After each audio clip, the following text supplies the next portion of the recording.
I'm gonna put this on the record. Before recording this, I had Chipotle. What did you have? McDonald's. It's right there. How do you feel? Are you bulking? No. I just didn't bring lunch. You just no control? No, this is my first time eating McDonald's in, oh my gosh, what, 3 weeks? Yeah, but you had Jollibee like so all many right, times. you know what? That's healthier. That's just chicken I guess. with a little bit of batter. Chipotle's not that far from here. It's also... Or flame broiler. I don't like Chipotle. So? They're It's healthier. You know who Chipotle is owned by? Who? McDonald's. Is it really? Yeah. That's what's up. I'm not hating on that. That's fine. Dang. Collect your bag, McDonald's. But hey, what's good, everybody? This is episode 44 of Short Kings Talk. We are your host with the most, Sid and Kelvin. And if you haven't subscribed yet, please subscribe to our YouTube channel. We're still growing out here. We're pushing out the content. You know, I got homies like shouting us out because we're like super consistent. You know, every Wednesday we got a new episode. Follow us on all social media platforms at Short Kings Talk Everything. Links are in the description below.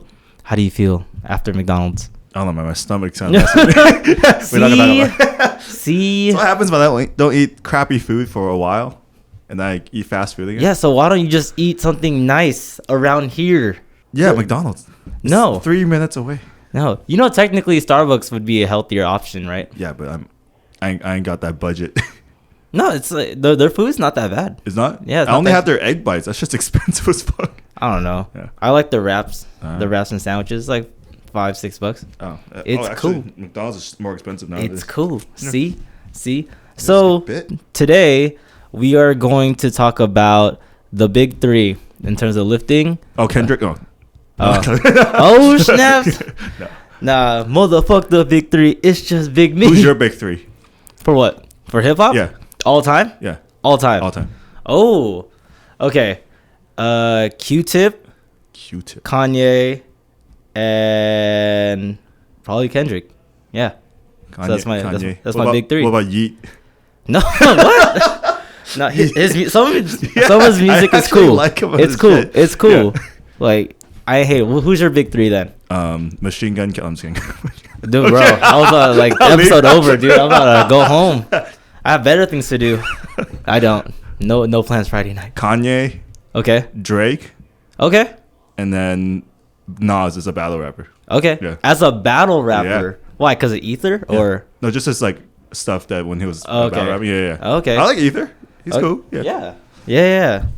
Freaking attacking Jay-Z. Like, yeah. Anyways, the big three that we're talking about is squat, bench, and deadlift. Because, you know, as you may know, I'm a trainer and Kelvin's a physical therapist. So we're going to talk about, you know, what's important in terms of our like fitness philosophy. So for you, what's your take on the big three? Like how integrated it is in your personal workouts, and then how much value do you find in the big three?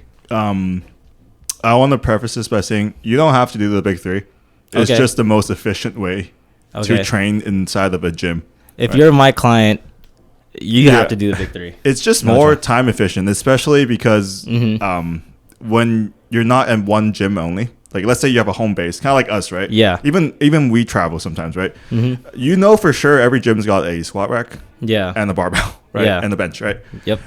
If you They have platforms now, yeah. too. If you train in only highly specialized machines, right? Yeah. You're not going to be able to have that freedom where you could Right. just go to another gym in the hotel or something, right? Yeah. So that's why I like the big three. It's efficient, right? And you can find that literally anywhere. So you're talking about like you find value in terms of Consistency, right? Being able to do consistency. it wherever the hell you want. okay, right? convenience. Convenience as well, yeah. Right. And it's cheap. Right? Yeah. It's much cheaper to get even if you have a home setup, Right. get a barbell and bench. What about versus- in a mechanical sense in terms of the movement itself? Like where do you find value in that?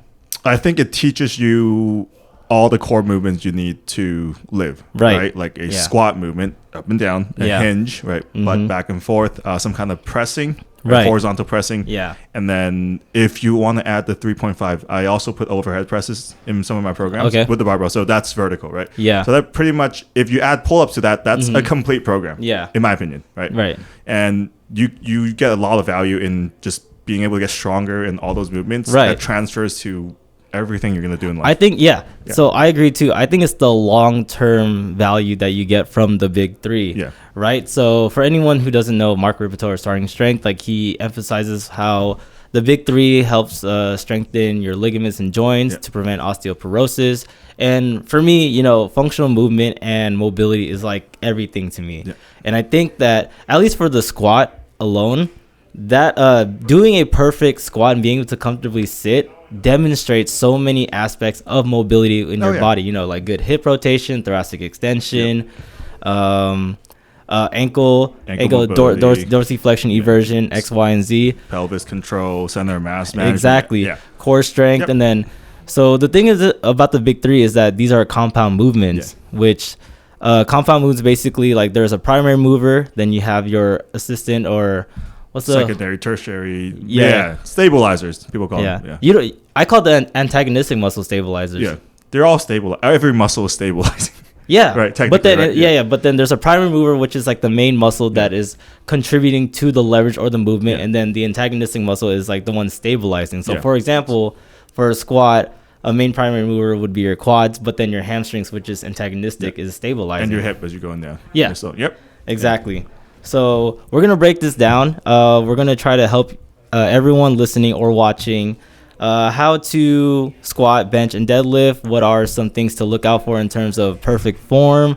How to correct that, regressives, and everything, and all that good stuff. So, how should we start this in terms of talking about the movement? Should we just start talking about the barbell movement itself, or should we talk just the regular movement, squat?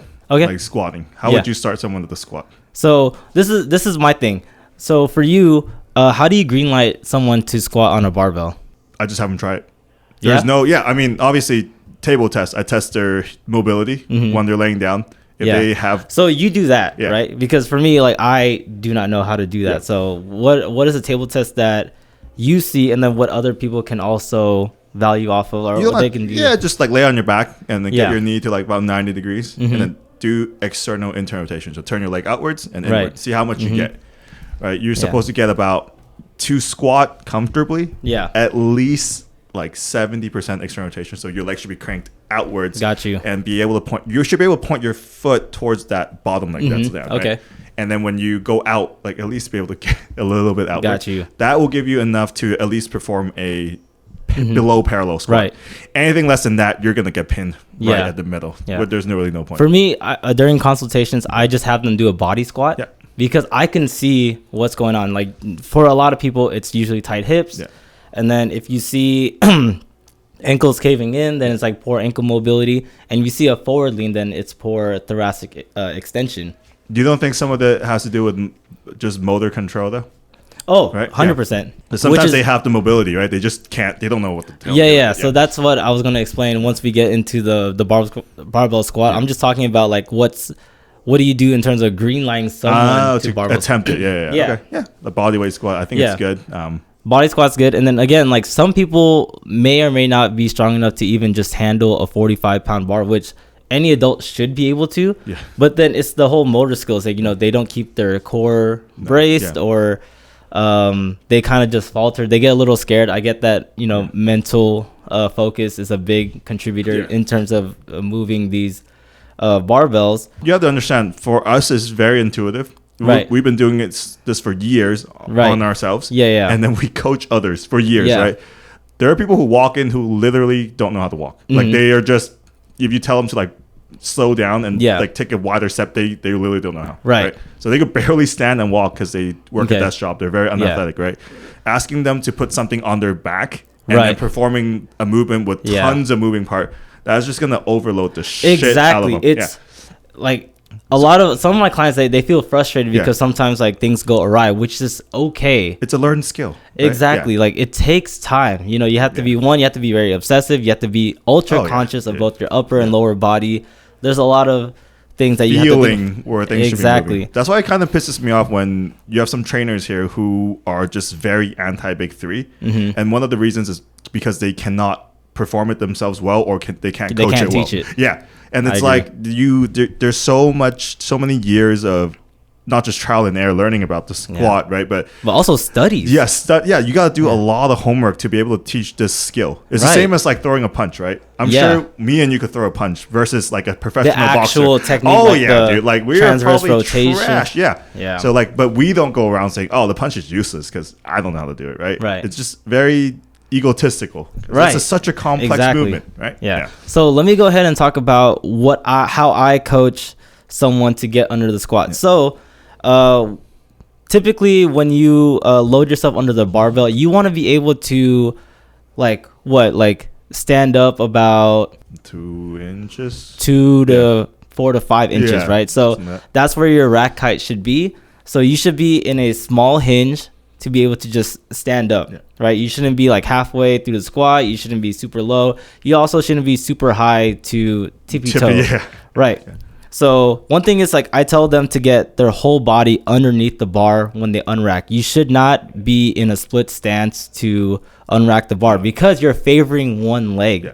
Because I always tell people when you unload this weight, your whole body is supporting the weight. So you shouldn't let one leg do it. Yeah. So you got to get chest, hips, and feet all underneath the bar. And you want to have a full body brace because, again, you want your whole body to support the weight. So brace your core, brace your glutes. Like basically just like however you like flex your whole body, just do that. Yeah. And then just stand straight up and then take about 2 to 4 steps back.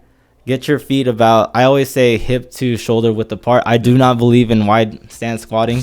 I used to be one. Yeah. I admit it. It's cool. We all had to start somewhere. Yeah, so then initiate the squat. And then when you complete it, try not to rack it onto the J hooks. Just walk forward. Until you hit the, and then go down. It's a lot safer that way. So now let's go into what are some, I guess, common inhibitions that you see with the squat, and how would you remedy it? People putting it way too high up their necks.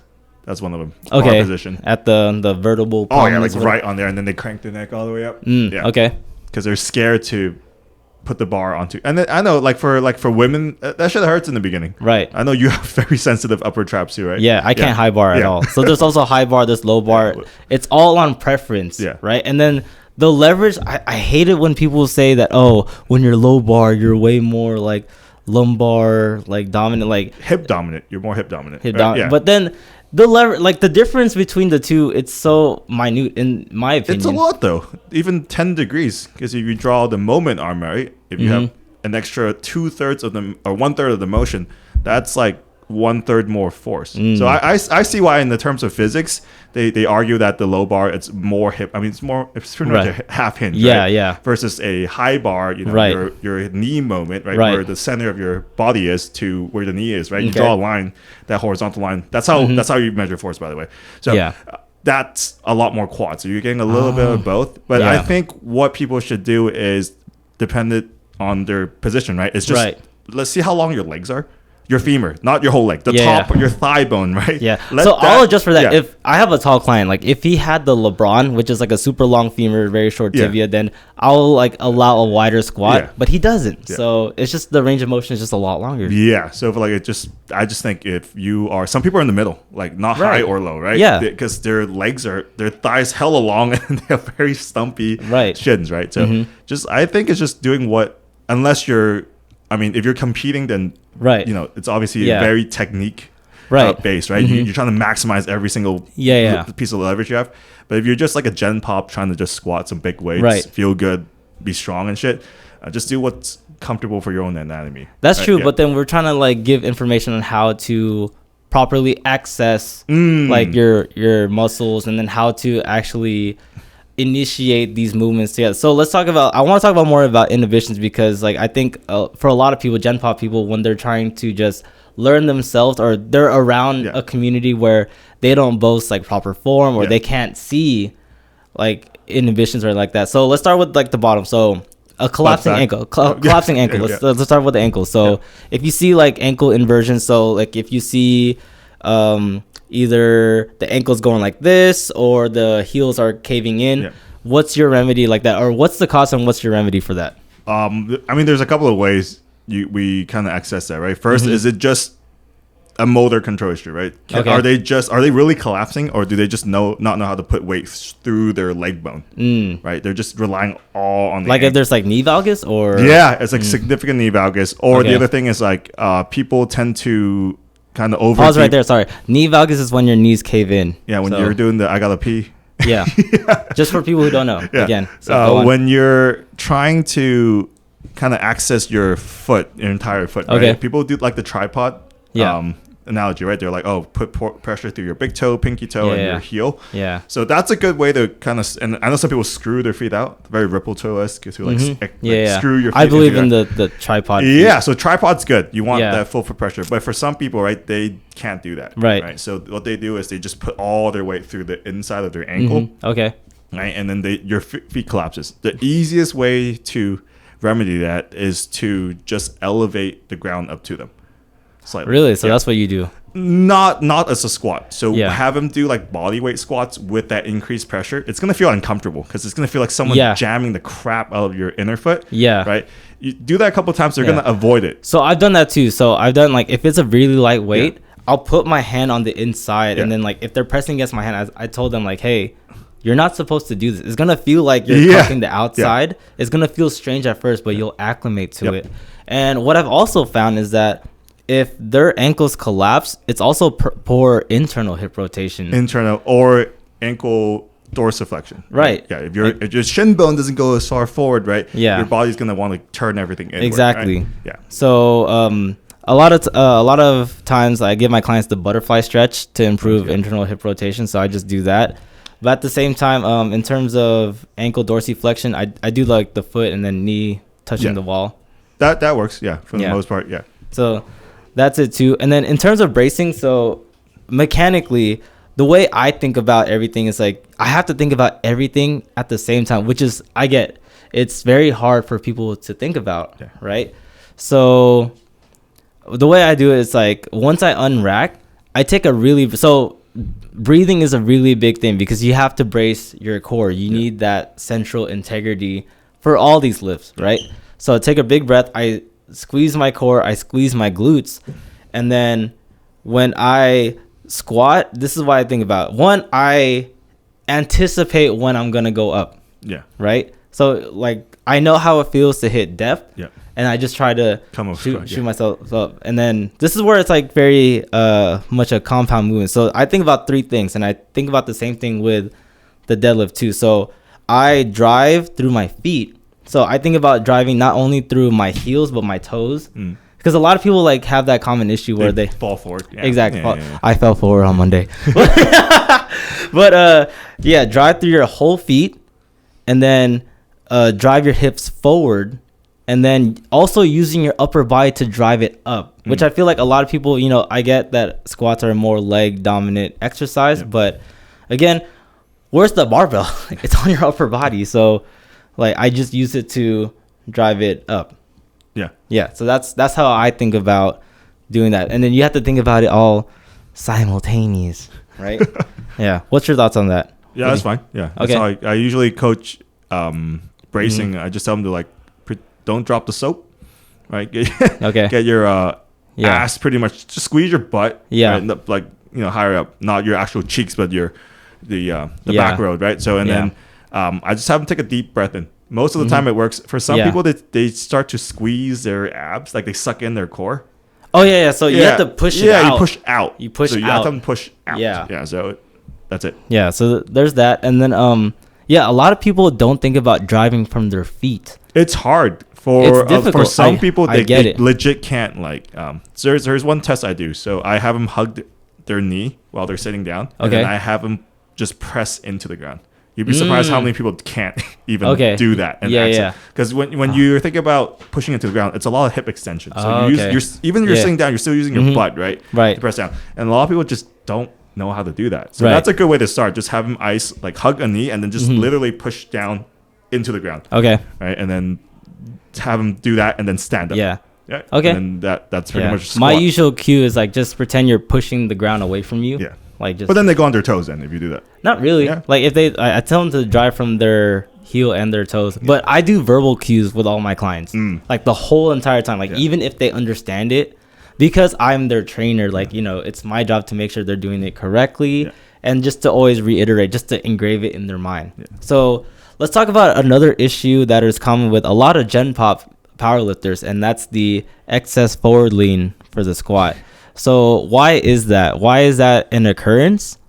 And how would you... Their mid back is just very stiff. Yeah. Okay. Because I have that.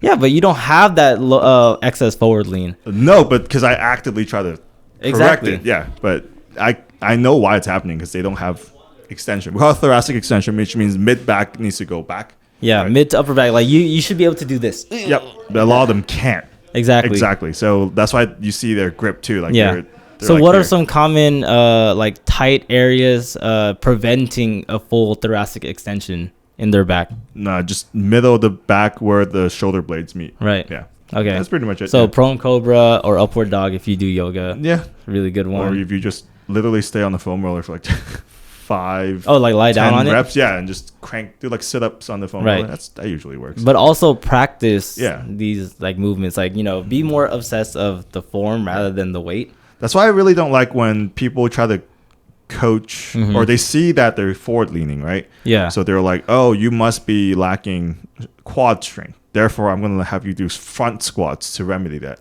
Yeah. You're just pushing them further forward now. Which, by the way, when you front squat, you're anterior loading, and then that forces you to stay upright. But you're also pushing back now. Exactly. Right? That's right. Yeah. So now you're just pushing them further into that same impairment, because now they're so used to the weight in front, right? Yeah. So they're here, but when you're doing a front squat, you're not getting thoracic extension. Exactly. You're going this way, right? You're protracted. Yeah. So like you're more caving forward. So when they go back to the back squat, they're even worse. Yeah. And then they go, why? Yeah. Why is this happening? Do you think a forward lean also is contributed by poor external hip rotation? Kind of. I think so. Because they don't have the access to open up their hips. And then also as with bad ankle dorsiflexion, so they don't have enough room to. They don't have the stack. Spine. They can't keep their torso over their hips. That's what's happening. A lot of times people have anterior pelvic tilt, so that Donald Duck posture. So they're already dumped forward, right? Their whole torso is already leaned, and then you put something on their back, right? That pushes them even more forward. Okay. So for that one, you gotta fix the hip first. Like if there's some kind of external rotation is one of the measures that we test for anterior tilt. But external rotation, abduction, like fucking good girl or bad girl. Hip abduction, that's another huge one, right? If they have external rotation and that one, and they have hip flexion, so being able to get their knee and your leg up, above 90 degrees, and you're probably good to do a full ass to grass squat. Exactly, in my opinion. But if they if they're missing any of those, then they're either going to get a pinch right in the top of their hip, or they're just going to shoot their ass way back. There's a blockage there. Right. And there's no amount of like band. I see people do like that band shit where they pull behind. Yeah. The anchor. That shit's not going to work. You have something underlying, and that's why you go seek help. Hire someone who does this for a living. Don't just YouTube this shit and then wonder why it doesn't fucking work. Don't YouTube, or don't like pick a coach just because either they're popular or just like, I guess, understand their knowledge in terms of a coach / trainer. Oh yeah, I hired plenty of fucking Instagram, YouTube famous powerlifters. Yeah, you have. They are ass, dude. They are terrible because they're really strong, so they don't know how to teach. Yeah, because they're just fucking gifted. Like they. Okay, so we kind of had a similar conversation about this like earlier. Do you think strength equals knowledge in terms of a trainer? All right then. No, it doesn't. All right then, dude. But it doesn't hurt. Right, because it doesn't. Well, it's more. But you like compare. I forgot that one guy was like, "Oh, he's 300 pounds more than the other." I'm like, so there's both still strong. Yeah, but here's the thing, right? What's a more likely scenario? Someone that's just like a freak athlete who could squat with shitty form, doesn't know what they're doing, can still hoist like 800 pounds, or do they actually know what the fuck they're doing, breaking it down? So I give them the benefit of the doubt. If they're really strong, I like to think they know what they're doing. Yeah. Obviously, that's not the case, because I remember we talked about, I hired this really big YouTuber back in the day. He doesn't do it anymore. He had like 100K back when Candido was only like 7. Right. He was huge, right? Yeah. And this fool does not know anything. He's just freakishly strong. Exactly. When I was like, oh, my wrist was hurting during the bench. He's like, oh, just like triple wrap up your wrist flex. Yeah. Instead of telling me that it's not, the bar's not supposed to be on the knuckles. No actual solutions. So they're good, but they can't coach. Right? Exactly. I agree. So the last thing with squats before we get into the bench press is a common thing that I hear about is that when someone squats, they either feel some type of sharp lumbar lower back pain or like pinpointed to the SI joint. Yeah. Why do you think that is? Because they sit too much. You think it's because their SI joint doesn't move? Yeah, because it's fixed. Yeah, it's fixed. Yeah. Okay. You don't think it's a problem with leverage too? It's so complex, right? Because you're asking the body to calibrate like 20 different things at the same time. Exactly. Squat, right? And for most people with that pain, again, they can't even do a body weight squat properly, right? So you're asking them to squeeze a lot of things. Yeah. And a lot of them do, right? They hold on for dear life because they're so scared, right? And then they're squeezing their butt, and then it's just closing some of the sacroiliac SI joint inlets, right? So of course you're gonna pinch. Like they don't know how to, let go. But if you check them and they look like they have enough mobility, right? Right. Then it's purely a leverage or motor control. It's just honestly center of gravity. People need to think about squats. Sorry. When people are squatting, right? Mm-hmm. Just know that gen pop people are terrified when they're squatting. I get that. Because there's hella weight on their back. I get that. Yeah. They don't want to collapse forward. Yeah. I mean, there's videos last year. Remember the guy who died? Yeah. He fell forward, right? Yeah. It's a scary fucking lift. Oh, that was a girl. There was a guy too in Malaysia. Oh, I thought it was the girl in South America. A girl, and then there's a guy. Same thing. They rode there. Oh, yep. The 475 squat. Yeah. 475 squat. So people do that. Like, even though if you look at research, right, powerlifting is the very bottom in terms of injury to like amount of hours performed. So it's probably one of the safest sports ever, right? Yeah. But people still die because there's a crap ton of weight. Yeah, exactly. There, right? That ego. Hell yeah. X, Y, and Z factors. When it comes to failing for a squat, if you do not have a spotter, always throw the barbell behind you. Yeah. Never, ever lean forward. Don't put your spine hyperflexion. I always say that. Just drop it behind you, or if you have guardrails, just use that shit. Honestly, drop it behind you, move forward. Yeah. That's it. Yeah. Like that's the safest way to fail a squat. Yeah, but at the same time, I think like a lot of times, don't freak out. Yeah, don't freak out. So they squeeze everything and always use a weight that's comfortable for you, or if you're on a program, just like do it accordingly, and then just always keep that core tight. So realistically, right? Let's give them some data. So for some of my clients who are like actually gifted, I could coach them from being able to do a squat, and within about 2 weeks, they're pretty damn proficient at the movement. Yeah. Right? But they're like, these people are very in tune with their body. Yeah. And they don't have any injuries or anything like that, right? Yeah. What would you say for most, let's say on below average gen pop, like they're a little bit stiffer, they work that job, never done anything athletic in their life. Okay. How long does it usually take for you to go from walking in the gym? Super novice to at least bar? Oh, bro. Okay. So I have one client like that. One, he's 6'4". Yeah. Has the shittiest mobility ever. Dude, I break this fool down. Yeah. Like I stretch this fool out. Do you? Oh yeah.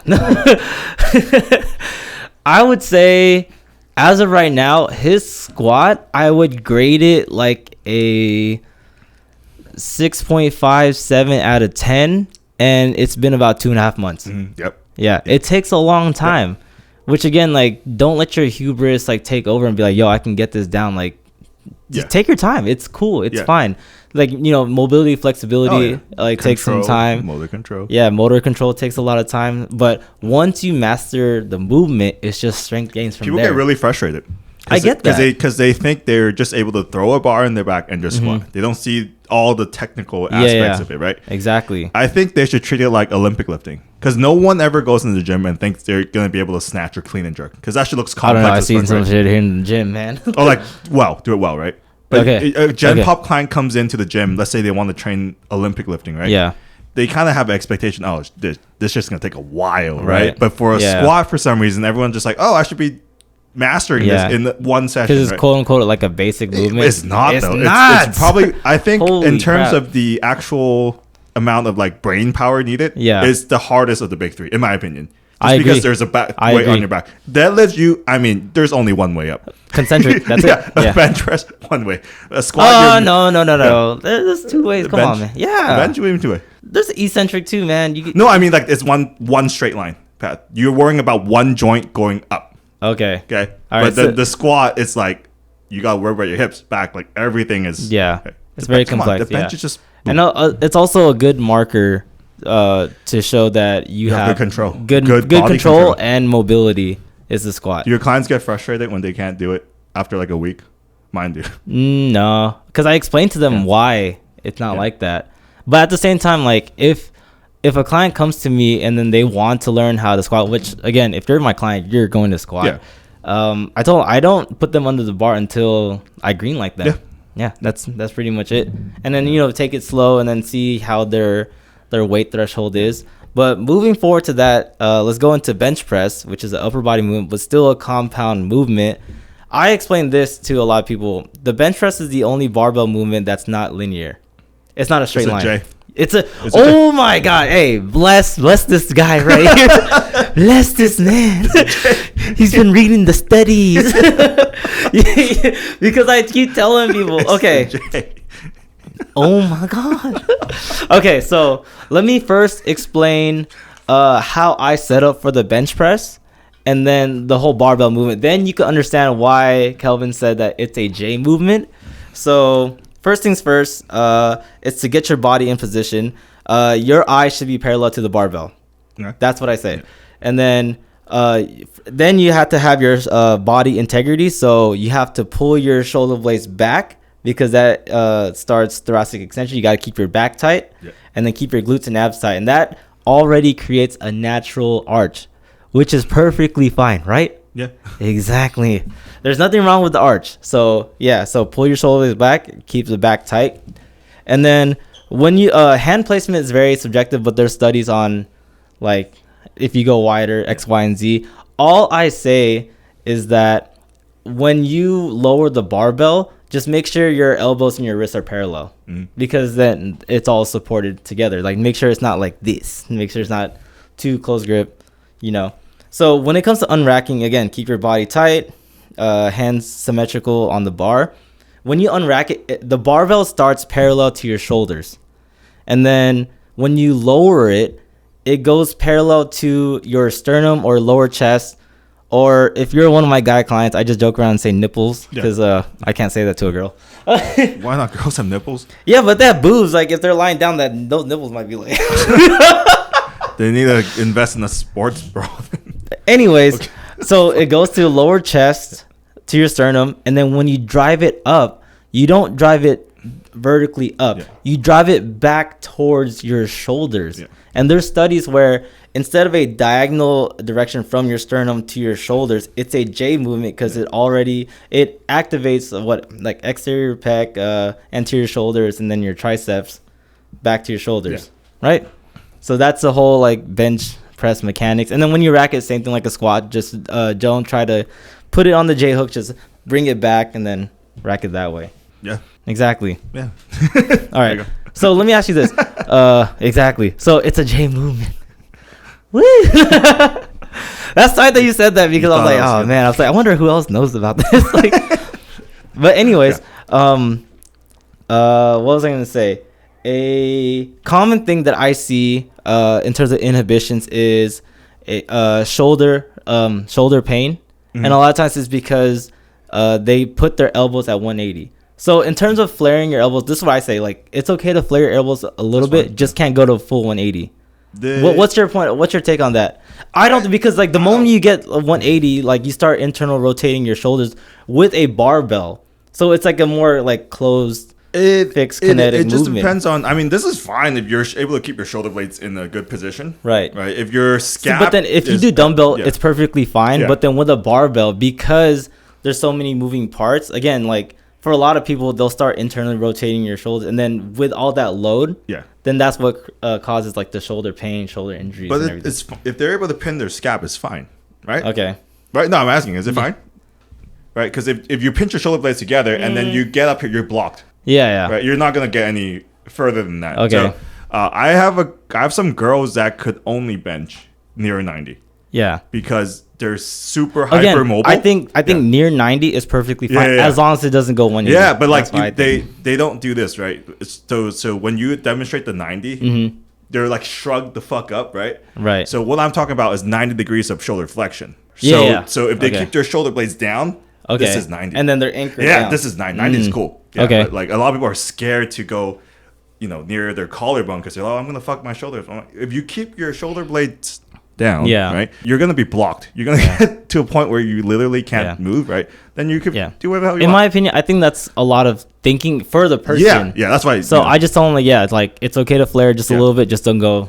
Yeah, if you're doing like a YouTube video and then you only have like 5 minutes to explain the bench, just tell them like, 45 or whatever. Exactly. But that's why people should hire a professional because there's a lot more nuance to that. Because like if you're very flexible, this shit ain't gonna work. Right? Yeah. Because what you're gonna get to a point where they're gonna start cranking their elbow. I see that a lot. Exactly. They're gonna crank the shit out of their elbow. So it's just like that's what causes the shoulder injury. Yeah, if your shoulder is hurting and then you've like watched a bunch of videos, you tried everything, just go get some help. Exactly. Right? From someone who kind of knows what they're doing. I hope people when they look for a trainer for the bench press at least, right, that the trainer at least bench presses themselves, right?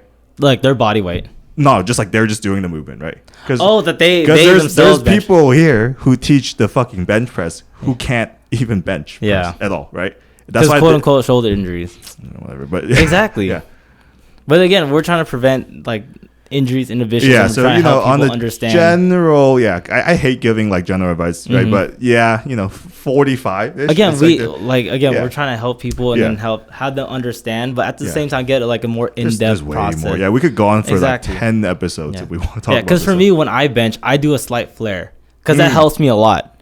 Because again, like bench press is one of my like weakest movements, right? There's two types of benchers in the world, man. There's ones who are just genetically gifted and just has a strong bench off the bat, which is this guy before he tore his pec. And then there's benchers who take forever and a day to get strong, and that's me. Takes forever. So I have to just like be very conscious and strengthen like literally every single part, stabilizing everything. Exactly. Do a lot of like rotator cuff drills. And like mace, right? You do mace swing. Like something to strengthen your delt. For me, like my weakest points are my tricep drive and my anterior shoulders. So that's why I do dips sometimes. And then one of my favorite accessories is the close grip dumbbell bench. So I just do. So you work a lot on stabilizing the shoulder, right? Yeah. See, I never did that. And that will probably save my lifting career. Yeah, if I did that. That if you use a leg drive. So speaking of that, leg drive and bench press, I feel like this is a misconception to a lot of people.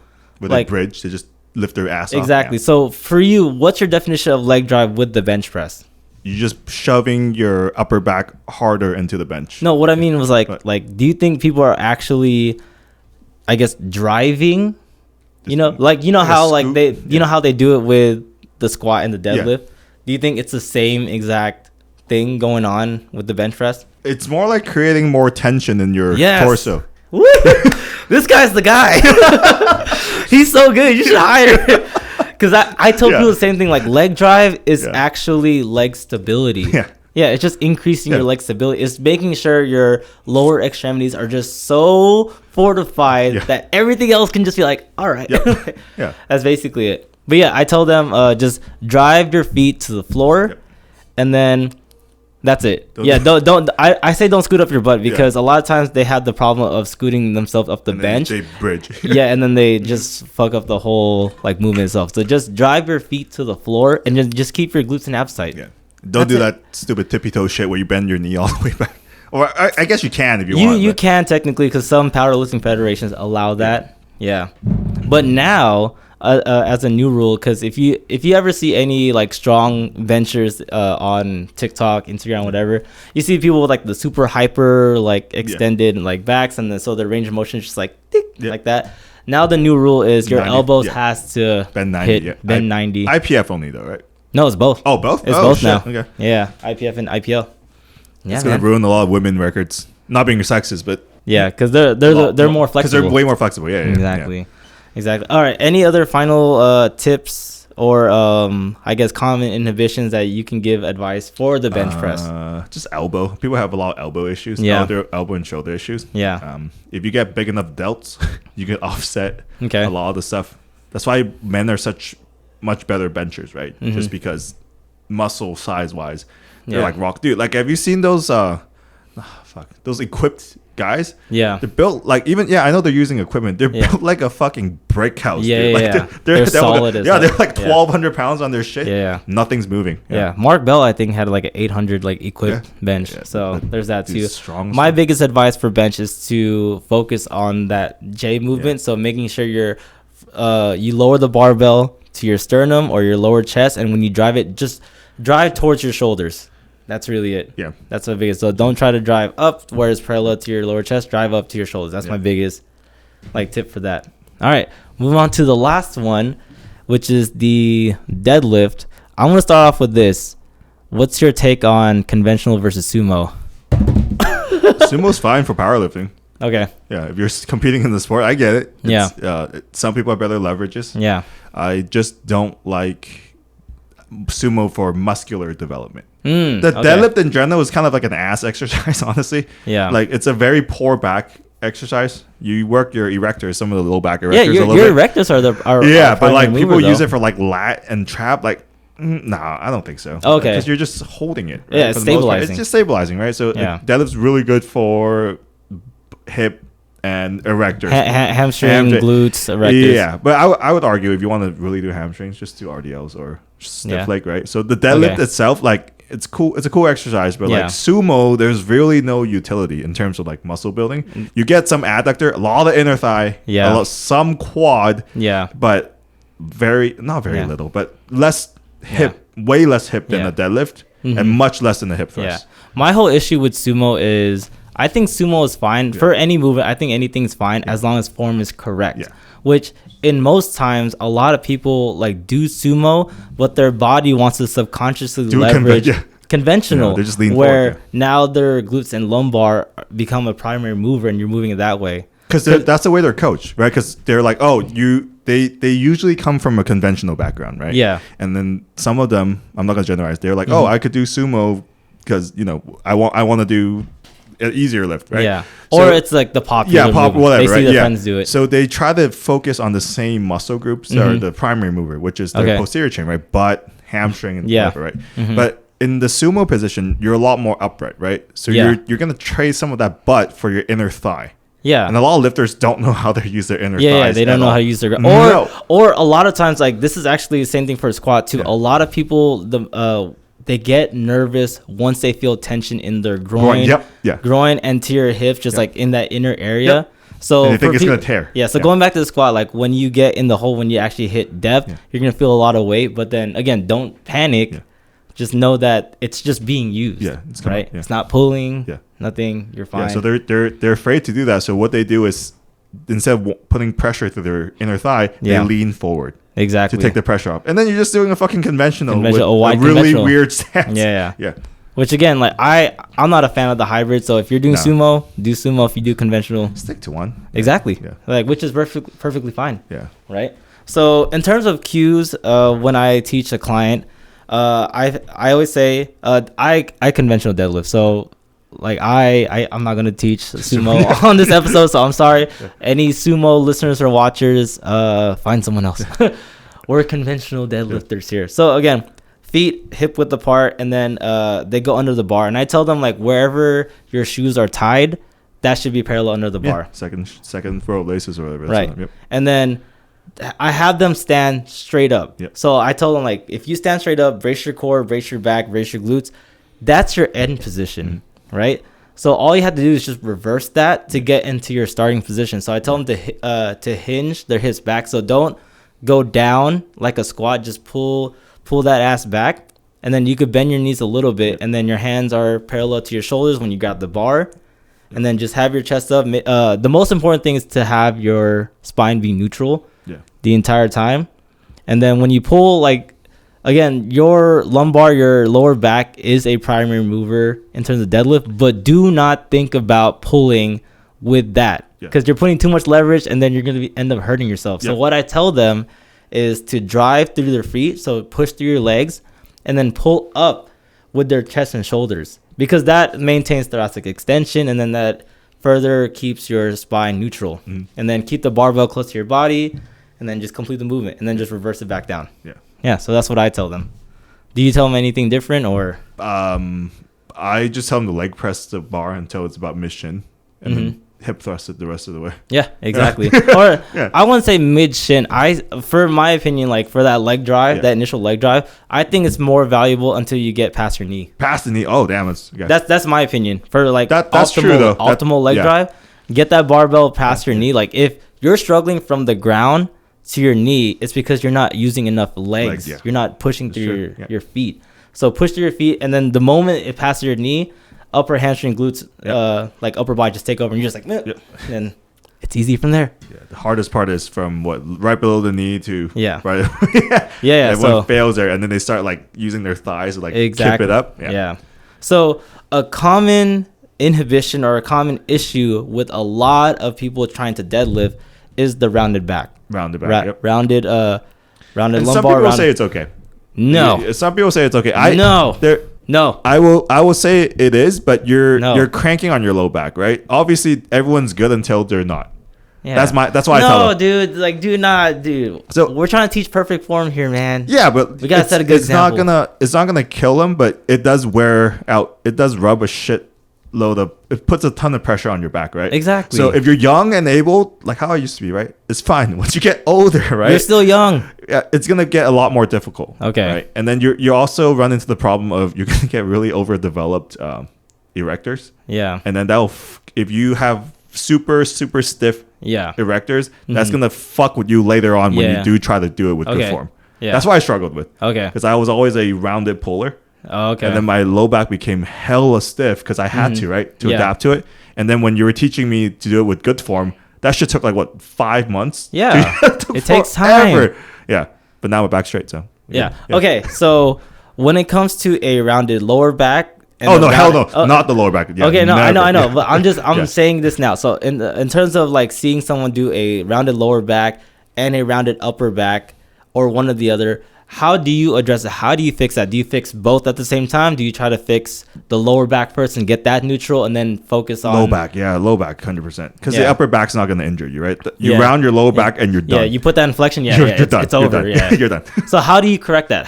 What's the reason why some people, besides the motor skill, what's the reason why some people have a rounded lumbar, and how do you fix that? They can't hinge. They don't know how to use their butt. Okay. Right. So I like to use like. So RDL. It's also poor hip mobility. Yeah, RDL or just control, right? Okay. Because again, this is a movement where you have a lot of weight in front of you. Mm-hmm. You got to know how to calibrate it, right? So RDLs are good, right? Romanian, any kind of partial ish range of motion stuff, that's good. You don't try to help them improve external hip rotation? I think that helps a lot. I do, but a lot of times I see people without mobility issue and they're just scared. Again, they're scared to put pressure on their back. Right. Like you're the client that had a little bit of tension, and then she flipped the fuck out, right? Yeah, she's like, that's a lot of people. Right? Yeah. So I think coaching them from the top down is very valuable. Okay. Right. Just starting with the thing and then slowly just ass back. Oh, so you start like I start top to bottom because everyone knows how to stand up with the barbell, right? Yeah. It's the lowering of it, right? Got you. Once you have that down, you just reverse. Bring it back up, and then you're good. I like to go top down. That's pretty good. Top down is good. Yeah. Okay. Because for me, if they're really noob at deadlifting, I have them perpendicular to the mirror, so at least they can see themselves on the side, so they can know what it looks like and how it feels to have your spine neutral if their mobility is good. Yeah. Right. And so you know what I fucking hate? I'm sorry to interrupt. No, you're good. The PVC pipe on the head cue. That shit where they put a PVC pipe on top of their head and they try to hinge. That is probably the fucking worst. I don't think that works. That shit sucks, dude. Yeah, I never thought that works. There's so much involvement because now you're externally or internally rotating your arm, right? Yeah. You're just fucking with literally everything, right? Yeah, Everyone who does that, like I see a lot of trainers do that. Yeah. And it's just like their clients still end up falling backwards when they do that. You know, I've seen this at the first gym. I've seen the PVC pipe and then a resistance band tied around. Oh god. I seen that. Yeah, man. So I don't like that. Yeah. It never works, but yeah. In terms of neutral spine, I just thought of this too. Don't look up, because your neck should also be neutral too. Yeah. So chin down slightly, and eyes are up. We're fine. Right? Yeah, eyes are up. Fine. Yeah. Go, like, all right. So in terms of a rounded upper back, so a rounded thoracic, what are some common inhibitions, and how do you remedy that for your clients? No lat tightness, no lat tension. They just let the bar collapse. Right. So just chest up, and then squeeze your armpits. Yeah. So if you see that your shoulders are protruding forward, then your your upper back is very rounded. Rows are good. Rows are goaded for. I give a couple cues that usually help. Chest up is probably my biggest one. Yeah. So chest up, all these cues basically mean the same thing, but it's just how the person interprets it. Yep. So chest up is one. Surprisingly, hide your armpits. So if you grab the bar and then you like hide your armpits, does the same thing. Pinch your shoulder blades. Mm-hmm. That's all another thing. And then a fun one is I say, point your nipples to the wall. So if you just go like this, then you have good thoracic extension. And for a lot of guys too, especially guys that are listening to this, right? You're going to progress a lot quicker because once the deadlift is mainly a lower body exercise, right? Mm-hmm. If you have a weak upper body, you're going to collapse forward. Let's say like they're a novice who worked their way to like 315 within a year or something like that, right? Okay. If your back is hella weak, right? No amount of cueing you're going to do is able to fix that, right? Yeah. So I give a lot of barbell rows. I think barbell rows are goated for that, being in that position, first of all. To help maintain neutrality. As an accessory, right? Okay. Yeah, to build that strength in the mid back. Because, like, you know, it does take a lot of back strength and musculature, right? Like, look at your thick ass back, right? Hey, man, we didn't talk about that. You can't see through this shirt. Hey, man. Right? But that's, you know, like, you don't do a crap ton of bodybuilding row exercises, no? No. Yeah, but it's all just I only heavy do that freaking deadlifting. shitty mid trap when you taught me, because like my mid trap is one of my weakest part. Yeah, exactly. Yeah, but you know, like even though you don't do it anymore, you still got that size. Yeah, right. Because it takes a lot of mid and upper back musculature to hold like 600 pounds. Being absolutely conscious of my whole entire body when I do these. So imagine someone without that baseline strength and musculature, right? Okay, they're not gonna be able to hold it. Yeah, so, I think motor skills is a big factor in terms of keeping your upper back straight. Yeah. So it's more of just being absolutely conscious on how it feels. So a lot of times, like, I just take it real slow. I just like get them in the movement. I'll be like, all right, that's how it's supposed to feel. Yeah. Keep that while you're moving the barbell, right? You ever run into people who just literally can't do it though because they're weak? Can't do what? Maintain the extension because they just can't. Oh, because they collapse? Yeah, because they can't hold the weight with their mid back. Yeah. A lot of times, I try to strengthen the upper back, but a lot of times I find like it's just like poor, the deadlift it's helps. Poor like back mobility too. Yeah. So it's like poor like lat mobility. They're not able to fully retract their scapula, so that's like a big thing too. So if they're like, you know, lats and serratus is very tight, then I try to open that up. Yeah. And if you're not, I feel like if you're not able to do a full like shoulder flexion like comfortably, then you can't really like don't have the access. Yeah. So for anyone who likes to stretch out, I think cat cow is like one of the best ones for spinal flexibility. Yeah, it's a pretty good one. What else is you think is a common people issue? Not locking out. Oh, that a lot of our clients don't lock out. I don't know. Oh, wait, hold on. I don't know about our clients. My clients lock the fuck out. I don't know about all of them. There's a gal who barely locks out, but me? A gal. Oh, okay. Okay. There's a gal who barely, but there's old man solid. The old ones are solid. Okay. I'll give them that.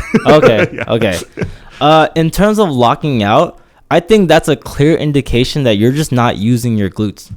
That's in my opinion. Yeah. If you're just not using your glutes. Starting position matters too, I think. Yeah. If they're a lot of people, what they do is they fully extend through their knee completely. And then their hips aren't catching up, right? Oh, so they do a 1-2. They're literally stuck at the top, and they can't use any more legs because their knees are already locked. So there's no more room to go, and then they end up like barely. No, but once that barbell's like upper lap, and then you can't lock out. Yeah. I literally think drop it, right? No, I think it's a motor issue in terms of like if you have that trouble of the last like 4 to 6 inches of locking out, and you can't lock your hips. I think it's just because you're not activating your glutes. But how are you going to activate it if your legs are straight? If your legs are already straight? If thrust them hips forward, bro. But your knees are locked. That's what I'm saying. Like people who lock out their knees way too early, okay, they cannot use their hips anymore because their legs are completely locked at that point, right? Okay. That's 99% of the time. That's what happens when I see people that are not able to lock out. But again, I think initially they're just not using their glutes from the ground up. Yeah. So exactly, they try to to use their thighs the entire way, and then they run out. Yeah, they're like, I'm just gonna deeper. say this. I run out. I'm just gonna say this is like a primary reason why a lot of powerlifters have really big legs and not big glutes. Yeah. So if you see a powerlifter with like nice glutes, then they know how to use their glutes. Yeah, they're locking out good.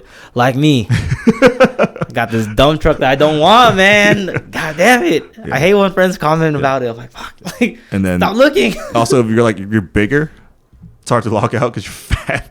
Yeah. So if you go on a diet. Yeah, that helps a lot with locking out. That fupa might be in the way, man. Or the fucking fried chicken you're eating, bro. Damn. All right. So any lasting comments like for all the big three? Because I think we covered pretty much a good basis for people to understand. This is like we covered like 5% of it. Again, we're not. If you need help, go hire someone. Yeah, you hire Sid. You can hire us. Yeah. That's cool. Either of us is cool. Yeah. I mean, we did cover like 5. We can go very in depth. Dude. Like that's why there's like courses on this shit, right? Like look, the starting strength book. Like read that. Go read the starting strength. Yeah. Or what's it called? Practical programming. It's like a Ukrainian. Yeah, like, I mean, like form wise, starting strength breaks it down pretty damn well. They have starting strength does it really great. I think everyone should read that or at least reference some of the chapters. And if you want to improve mobility, I think becoming a supple lever is great. Yeah. So that's good too. Or I think Mark Rippletoe has a YouTube channel.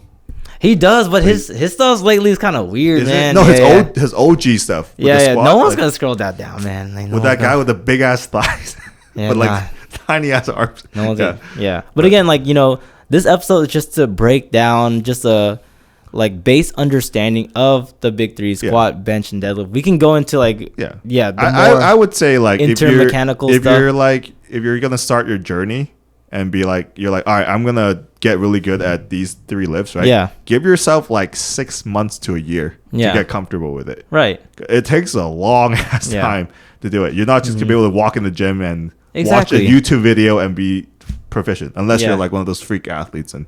Sure, but most Gen Pop people with average genetics, like you're in there for the long haul, bro. Yeah, powerlifting, especially powerlifters, you know, like you're gonna be doing this for a while. Yeah, I would say this, just like first and foremost, just be obsessed about your form.